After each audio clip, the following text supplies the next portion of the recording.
really, just like you said, this is the time that we've been waiting for. This is the time that we've been preparing for. So, um, the Lyrans are our ancient forebearers that began this track of the humanoid experience. So the Lyrans at this time they have moved past that polarity, and there are different variations of them. There are some that are no longer in physical form. There are, according to my understanding, there are still some Lyrans that are in physical form, which is what we're all here to do, live our own lives powerfully. Because as we do that, we can't help but ripple out that information of empowerment, of love, of potential. What we are doing is integrating universal law into the physical. And so getting used to the non-linearity is something that takes a little bit of practice. Like, I love that meditation became a really strong one for the survey, because it's a time where we can more easily access some of our own non-linearity. So, for example, I'm sure many of you have had times where you were meditating and you felt like 20 minutes passed, but it was only 3, or vice versa. You felt like you were probably only meditating for about 5 minutes and it was actually 30 minutes. That when we can start to soften our grip on linearity, like every little second moving by, then we start to blend in that recognition and the consciousness, because all of this is about becoming more conscious with the things that we're experiencing, the things that we're doing, but the consciousness of how the past is right here in the present moment. Every experience you've had is right here in the present moment. Every experience through your ancestry, through the collective of humanity, through life on Earth.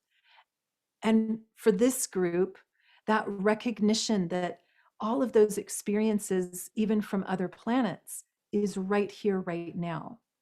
That's part of that non-linearity.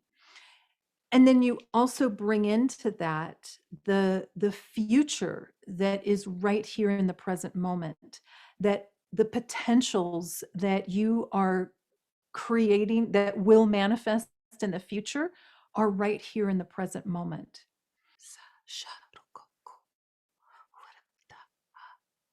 Sansteirumat branut orthektiarut uam, brana chairut urut sanchukrorum, brarur harm at briaratakrel rimnet iam. So steirumat brerut ogrul rimet un. Dam steirut sesteret ektiarut u kurm het iret ta sur hesturamat iam. Is accessible to all of us. It's natural. Not everybody's going to access it, and you don't have to in order to have a spiritual experience, but it is something that's available to us all. And it has been fascinating to watch how fast it's been growing over these past, I would say, 4 years especially, that the interest and the natural opening is occurring because it's part of how we understand our multidimensionality. It's part of how we recognize that we can process a lot of information. We have capabilities to interpret and understand things that we don't necessarily expect. And at first it might start like, oh, I feel something. I feel the movement in my body, or I feel an emotion. But that's just part of your body sensing the frequencies, because that's what we're always doing, interpreting frequency. And this is just one more way to keep softening into the next recognition that we are so much more than the linear experiences that we're having, then the physical experiences that we have, and the ways that we think that human life can be. And it's glorious. This isn't like equal probability and equal, like this, whatever we're in, this experience is rigged in our favor. I am sure of it. So if you're constricted, Yes. and someone's like, Zenka, you're like this, and I'm like, oh really? And I'm like, yeah. So it's like, if you let go in those times when you can't deal with it, the universe will default to in your favor. It's weird. Like, it's not just like, it's like not half and half, like good and bad. There's something, if you let it, will be in your favor. So that's so great. And is the really important next step of us stepping into our recognition of our vastness, of our power, and of our connection. And that's where things get really important, because that connection is why, Zenka, for example, you were saying, I just know it's biased towards the positive. And the way that Areon says that is it's fail-safed towards love, because at the core of everything is connection.